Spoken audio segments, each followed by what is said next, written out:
ఏంటి సంగతి ఎందుకు అనుకుంటాను వెళ్ళిపోలేనా నేను అదే కోరుకున్నాను. అయితే జాబ్ మానేసిన తను బయటకు వెళ్ళిపోవాలని మండే నుంచి జాబ్ అని చేసిన ఈ రోజు అయితే బయటకు వెళ్ళిపోయిన ఇన్ఫర్మేషన్ రేపు మళ్ళీ జాబ్ అందరు పాటలు పాడుతున్నారు. సోనియా సోనియా స్వీట్ స్వీట్ సోనియా నువ్వు పోతే బయటకి ఎట్లా అని. అరే పాడలేదా నేను వాడతాను. మన అమ్మ సోని అమ్మ ఆడపులి సోని అమ్మ నువ్వు బిగ్ బాస్కి వచ్చినావు అమ్మ, నువ్వు హగ్గులు ఇచ్చినావు అమ్మ, నువ్వు కిసులు ఇచ్చినావు అమ్మ, నువ్వు ఏం చేసినావు అమ్మ, ఇప్పుడు బయటకు వెళ్ళిపోతున్నావే ఆడపులి సోని అమ్మ బయటకు వెళ్ళిపోతుంది సార్. ఎందుకంటే ప్రజలు కోరుకున్నారు. ఎందుకంటే తను బిగ్ బాస్కి వచ్చి హగ్గులు కిసులు ఇవ్వడం తప్ప గేమ్ ఏం ఆడింది.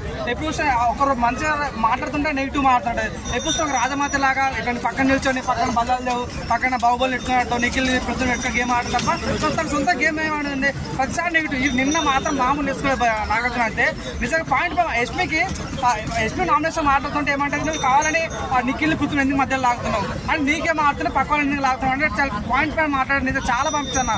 100% తను వెళ్ళిపోవాలి. అప్పుడేనా అప్పుడెప్పుడో విష్ణుప్రియ ఒక మాట అన్నది. విష్ణుప్రియతో ఇట్లా లైక్ ఏదైనా మాట్లాడుతుంటే మీ ఇద్దరి మధ్యలో ఏమున్నది అంటే I don't want any adultery comedy అన్నది. సో ఈమెనేమో అడల్టరీ కామెడీ అనొద్దు మేము వేసుకున్న అడల్టరీ కామెడీ మీరు చూడన్నా ఒక మాట ఆ రోజు ఏమన్నది నీకు బట్టలు వేసుకుంటుంటే నీకు తల్లిదండ్రులు లేరేమో నువ్వు అట్లా బట్టలు వేసుకుంటున్నావు నా తల్లిదండ్రులు నీతో బట్టలు వేసుకున్నావు అంటే ఆ రోజు విష్ణుప్రియకి ఎంత ఇన్సల్ట్గా మాట్లాడిన సోనియా ఆ రోజు నిజంగా గంట సేపు విష్ణుప్రియ ఏడ్చి ఉంటే మాత్రం ఎక్కడైనా హైప్ వచ్చేది విష్ణుప్రియకి. సో నువ్వు అవదానం కాదనా శేఖర్ భాషకేమో డైనా నత్తుకొని తినంటది మనకి అడల్టరీ కామెడీ అంటది ఇక్కడేమో మళ్ళీ రాజమాతలకు ఫీల్ అవుతుంటది. అంటే మీరు చూడన్నా మా నిఖిల్ మాడుతున్నా ఉప్పు కప్పు రంబు నిఖిల్ సోనియా చోటు తిరుగుతుండు ఎంత చెప్పినా మానకుండు విశ్వదాభి రామ నిఖిల్ సోనియా వదిలేస్తే మంచిదిరా మామ అని ఎన్నోసార్లు చెప్పాము.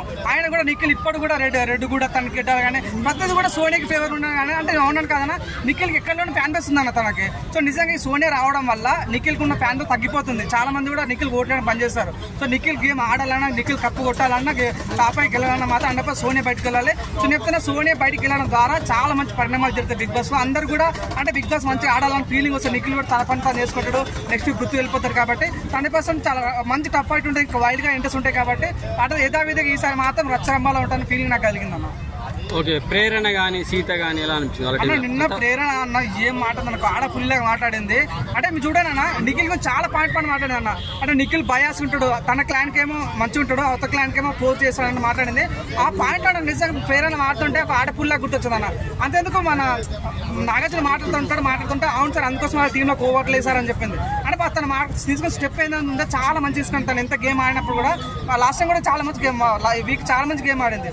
నిజంగా తను అయితే చాలా బాగా నిఖిల్కి అయితే మామూలు నిఖిల్కి సోనియాకి అలా మొత్తం టీంకి అయితే మంచి కౌంటర్ వచ్చి ప్రేరణ మాత్రం ఈ వీక్ ద్వారా అయితే ప్రేరణ చాలా బాగుందన్న. కిరాక్ సీత అయితే తను చీఫ్ అయిన తర్వాత కొద్దిగా గేమ్ తగ్గిందని ఫీలింగ్ ఉండొచ్చు. సో ఎనీవే అయితే ఈసారి సీత కూడా చాలా నాకు బాగా నచ్చింది అంటే నబిల్ భయ్య వరంగల్ నుంచి వచ్చిండు ఏం గేమ్ ఆడుతున్నా అసలు నేను అనుకున్నా. స్టార్టింగ్ వచ్చిన ఏమంటే అరే నిఖిల్ మంచిగా గేమ్ ఆడుతాడు ఫిజికల్ స్ట్రాంగ్ ఉన్నాడు మంచి లవ్ ట్రాక్ నడుపుతున్నాడు ఓకేనా బాగా ఆడుతున్నట్టు కప్పు కొట్టుకోతాడు మంచి ఫ్యాన్ బేస్ ఉంది. మెయిన్ చెప్పాలంటే మంచి ఫ్యాన్ బేస్ ఉంది. నేను కప్పు కొట్టుకోతాను అన్న డైలమా నేను కూడా ఉన్నా. కానీ నాకు నిన్న ఓటింగ్ చూసిన తర్వాత నా మైండ్ ఎగిరిపోయా. ఆ ఓటింగ్ చూస్తుంటే అమ్మ పిచ్చి వేసింది. ఊరేమో ఇది ఎక్కడ ఓటింగ్ రా బాబు నబిల్కి అంటే నబిల్స్ ప్రతిసారి మాకు ఒక రాహుల్ సిప్లిగంజ్ ఒక సోయల్ ఒక బోలే వీళ్ళు ముగ్గురు నెల కాబట్టి అలా అంటున్నాం. తన గేమ్ స్టార్ట్ చూస్తే చాలా బాగుంటుంది. సో నిన్న కూడా ఎవడైతే నబిల్కు నామినేషన్ చేసారు మన పృథ్వీ నామినేషన్ చేసాడు నువ్వు బయాస్ క్యాప్టెన్స్ ఉన్నావు బయాస్ చీఫ్ ఉన్నాడు ఎవడైతే తిట్టిండో వాటితోనే ఈరోజు హీరో సలాం కొట్టించాడు. పృథ్వీతోనే నిన్న నాగార్జునతో సలాం కొట్టించాడు. అది కదా సక్సెస్ అంటే అది కదా ఒక నిజమైన సక్సెస్ ఫీలింగ్ వచ్చింది. నబిల్ కన్నా నాగార్జున పోయిడు బిగ్ బాస్ పోయిడు అంటే నేను మొన్న టాస్క్ ఆడినా లైక్ పట్టుకుంటే పగిలిపోతుంది గేమ్ ఆడినప్పుడు తను ఆల్రెడీ గేమ్ ఆడిపోయిండు. తనకు బ్యాక్ పని ఉన్నప్పుడు కూడా ఎంత మంచి గేమ్ ఆడుతుంటే వాటే గేమ్ అని ఫీలింగ్ నాకైతే రాహుల్ సిప్లిగంజ్ గుర్తొచ్చిండు. 100% వరంగల్ నుంచి మామూలు పడుతున్నారు తనకైతే మన ఓల్డ్ సిటీ అంతా బిబాస్ మన ఫ్యాన్ బేస్ తయారైపోయింది. చెప్తాను నిఖిల్ గట్టి పోటీ ఎవడంటే 100% నబిల్ అని చెప్పుకోవచ్చు. నాకు తెలిసి నిఖిల్ వర్సెస్ నబిల్ చెప్తాను ఫైట్ లాస్ట్ ఫైట్ అయితే. ఓకే సీత గురించి ప్రత్యేకంగా ఏం చెప్తారు? సీత బ్యూటీ విత్ అంటారు కదా సో బ్యూటీతో పాటు మంచిగా గేమ్ ఆడుతుంది. చీఫ్ కావాలని తన కోరిక నెరవేరింది. సో ఇప్పటి నుంచి తను కొద్దిగా 1 పాయింట్ ఆఫ్ లో ఎమోషన్ క్యారీ చేస్తుంది అన్న. తన ఎమోషన్ క్యారీ చేయకుండా తన గేమ్ ఆడితే మాత్రం నిజం తన సీత గేమ్ స్టార్ట్ చేయడం చేస్తే అన్న నిజంగా చెప్తున్నా మంచి గేమ్ ఆడబోతుంది. తనకున్న మెయిన్ ప్లస్ అంటే బోర్డ్ కంటెంట్ చాలా మంచి బోల్డ్ మాడితే మంచి ఫైట్ ఇస్తుంది కాబట్టి తను మంచి గేమ్ ఆడితే 100% బిగ్ బాస్ లో కూడా తను కూడా టాప్ 5 వెళ్ళే ఛాన్స్ అయితే కనిపిస్తుంది. యష్మి వామ్మో నేను ఊహించలేదు.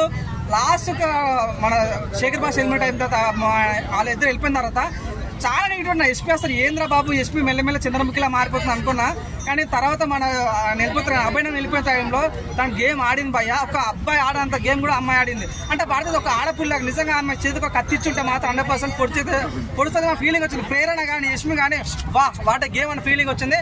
విష్ణుప్రియ కూడా స్టార్టింగ్ వరకు చాలా బాగుంది అన్న. తనకు బయట ఆర్మీ స్టార్ట్ అయిపోయింది. సో తన గేమ్ మంచిగా ఆడితే ఓకే అని మధ్యలో లవ్ ట్రాక్ పోతుంది తను. నాకు తెలిసి ఈ లవ్ ట్రాక్ అవసరం లేదు బిగ్ బాస్, అది ఫేక్ లవ్ ట్రాక్ కాబట్టి అవసరం లేదు. ఇంకోటి ఏంటంటే ఈ మాటను అనకూడదు, తను ఇన్నోసెంట్ మనకు తెలియదు, కానీ తను ఏంటంటే ప్రతిసారి నవ్వడం అనేది ప్రజలకు కొంచెం విరక్తి. నేను కూడా చాలా ఇష్టం నాకు విష్ణుప్రియ అంటే. మెయిన్గా తన మొన్న షో చూసిన తన మదర్ నుంచి మాట్లాడుతుంటే ఏడిపోతుంది నాకు. సో దయచేసి అనుకున్నా నిఖిల్ వర్సెస్ విష్ణుప్రియ ఉంటుందని నిన్నటి వరకు అనుకున్నా, కానీ నేను నా నిర్ణయాన్ని వెనక్కి తీసుకుంటున్నా. ఏంటంటే నిఖిల్ వర్సెస్ నబిల్ ఉండబోతున్న ఫీలింగ్ నాకు కలిగిందన్న. నెక్స్ట్ ఈమె మణికంఠ గురించి తవ్వుకుండా పోతే ఒక తెల్లాత మీరు వింటానే చెప్తాం. మరి ఆయన చెప్తా is a fake candidate, is Kattappa లాగా అనుకోవచ్చు. ఒక కన్నింగ్ ఫీలో, లైక్ చిచ్చు పెట్టే ఫీలో, లైక్ ప్రతిదీ కూడా ఒక సెంటిమెంట్, మెయిన్ గా సింపతి ఫీలో. మేము చెప్తాను నిన్న ప్రోమో మాడతాను పవన్ పక్కన పెట్టేసాయి. నిన్న ప్రోమో ఏం జరిగింది, నిన్న ప్రోమోలో క్లియర్ కట్ గా గురువుకు గూటం దింపినట్లుగా నాగార్జున వచ్చి ఏం పాయింట్ మాట్లాడు భయం ఓవర్ యాక్టింగ్. నిజేంటంటే చూడన్నా ఆయనతో ఎవరైనా ఫ్రెండ్షిప్ చేసిన అనుకో నామినేషన్ చేస్తాడు అంతే. మీరు ఫస్ట్ నామినేషన్ ఏమైంది, లైక్ ఏంటంటే విష్ణుప్రియతో ఫ్రెండ్షిప్ చేసిండు. నేను ఏమనుకున్నా విష్ణుప్రియతో వీళ్ళ మమ్మీ నుంచి వాళ్ళు చెప్పుకుంటారు, వాళ్ళ నుంచి వీళ్ళు చెప్పుకున్నారు. ఒక విధ మంచిగా ఉంది అనుకున్నా, సీన్ కట్ చేస్తే విష్ణుప్రియ నామినేషన్ ఏం చేస్తాడు. అక్కడ వరకు ఓకే. ఎందుకు నామినేషన్ చేసినావు అంటే తను నాకు చాలా నెగిటివ్ పదాలు వాడి నచ్చలేవు అన్నారు. అక్కడ వరకు ఓకే. అంటే నమ్మిన వాళ్ళకి వెనుపట్టు వచ్చిండు అక్కడ వచ్చాయి. మొన్న లాస్ట్ వీక్ నామినేషన్ కూడా ఆదిత్య నామినేషన్ చేసాను. అంటే లాస్ట్ అంతకుముందు ఆదిత్య నామినేషన్ చేసాను. అంటే నమ్మిన ఎందుకు నువ్వు నామినేషన్ చేస్తావు అంటే నాకు నువ్వు ఆడడం నాకు నచ్చట్లేదు, అంటే కొంచెం సపోర్ట్ చేయడం కూడా నచ్చట్లేదు మనకంటే. కానీ ఫ్లిప్ అవుతున్నాడు, అంటే నిజం వేరే లోకానికి వెళ్ళిపోతున్నాడు. అదంతా అంతేగా. నిన్న ఏమంటాడు సోనియాకి, అక్క నువ్వు ఏమనుకోక అక్క, నేను నెక్స్ట్ వీక్ నేను నామినేట్ చేస్తాను. నువ్వు నామినేట్ చేస్తా చేయరా బాయ్, నువ్వు మళ్ళీ ఎందుకు చెప్పడం, మేము సింపతి ఎందుకు ఏం చేయాలనుకుంటున్నావు, నామినేషన్ చేయాలి కానీ కావాలని ఇదే మాట చెప్తానా. అభినయ్ ఒక మాట అన్నమాట సోనియాతో. సోనియా అంటుంది అన్నమాట అభినయ్తో, అరే నాగమణి కంటే నాతో చాలా క్లోజ్గా ఉంటాడు రా వాడు, అన్న అక్క అంటున్నాడు రా, ఒకవేళ వాడికి నామినేట్ చేసి వాడు ఏమైపోతాడు రా అని ఆ సోనియా అభినయ్తో అంటది. అప్పుడు అభినయ్ ఏమంటాడు, నువ్వు అట్లా అనుకుంటున్నావు, ఏదో రోజు వాడిని నామినేట్ చేస్తాడు చూడు అని అన్నాడు. నిజంగా అదే జరుగుతుంది ఇప్పుడు. పాప సోనియా వదిలేసింది, నామినేషన్ వదిలేసింది, కానీ వీడు రేపు నామినేషన్ ఏదో ఉంటా అంటే నువ్వు నామినేషన్ ఏం కానీ ఎందుకు నువ్వు సింపతి గెయిన్ చేయాలనుకుంటున్నావు అది నాకు అర్థం కావట్లేదు. ప్రతి ఒక్కరి ప్రాబ్లమ్స్ ఉన్నాయి, నీకు ప్రాబ్లమ్స్, నా ప్రతి ఒక్కరి ప్రాబ్లమ్స్ ఉన్నాయి. కానీ సో నిజంగా నిన్న అయితే నిజంగా మంచిగా గుణపడి అంతేకన్నా నాగార్జున ఒక ఫుటేజ్ చూపించాడు. నిన్న గేమ్ ఆడింది, గేమ్ ఆడుతుంటే ఏమంటాడు, మన వాళ్ళ నువ్వు ఫిట్గా లేవని బయటకు పంపిస్తారు. నిఖిల్ వాళ్ళు సోనియా వాళ్ళు ఎక్స్ట్రా బయటకు పంపిస్తారు. ఏమంటాడు అంటే సరే నేను వెళ్ళిపోతా అంటాడు. బయటికి రాగానే నేను సాక్రిఫైస్ చేస్తా అంటాడు. లోపల ఒక మాట బయటకు ఒక మాట, అంటే సాక్రిఫైస్. ఈయన ఏదంటే సింపతి గేమ్ చేయాలనుకుంటున్నాడు. ఈ రకం మాట చాలా కుప్పలు అయినా. సో అంత అభినయ్ మొన్న ఒక టాస్క్ నిఖిల్ దొప్పేసి అవతల పడతాడు, కింద పడతాడు. అభినయ్ ఏమంటాడు, అరే నువ్వు పోయి కొద్దిగా రెస్ట్ తీసుకురా అంటే ఆ కూడా పోయి నాకు నువ్వు పిల్లలు కావాలి, అరే నువ్వు గేమ్ ఆడు చూడన్నా, నీకు కావాల్సిన నా ప్రాబ్లమ్. నేను ఎందుకు బిగ్ బాస్ లేను, నీకు అవకాశం వచ్చింది నువ్వు గేమ్ ఆడగా అక్కడ సెంటిమెంట్ ఆడడం అన్నది ప్రజలకు నచ్చట్లేదు. నాకైతే నిన్నైతే నాగమణి కంటే నిన్న ఒక మంచి రాడ్ దింపాడన్న ఫీలింగ్ వచ్చింది. నిన్న నిఖిల్ కానీ సోనియా కానీ నాగమణి కంటే కానీ నాగార్జున గట్టి ఒక స్క్రిప్ట్ కూడా మంచి స్క్రిప్ట్ ఇచ్చారని చాలా బాగా అనిపించింది. నాకైతే నబిల్ని పోగొట్టిన విషయం అయితే చాలా హ్యాపీగా అనిపించింది. నిన్న జరిగిన చాలా మంది. సో ఎనీవే నేనైతే ఒకటి చెప్పాలన్నా యష్మి వెళ్ళిపోవడం, మన సోనియా వెళ్ళిపోవడం అయితే చాలా హ్యాపీ ఫీల్ అవుతున్నాయి. నైనిక పరిస్థితి ఏంది, ఫస్ట్ వీక్ లో హుషారు లేదు.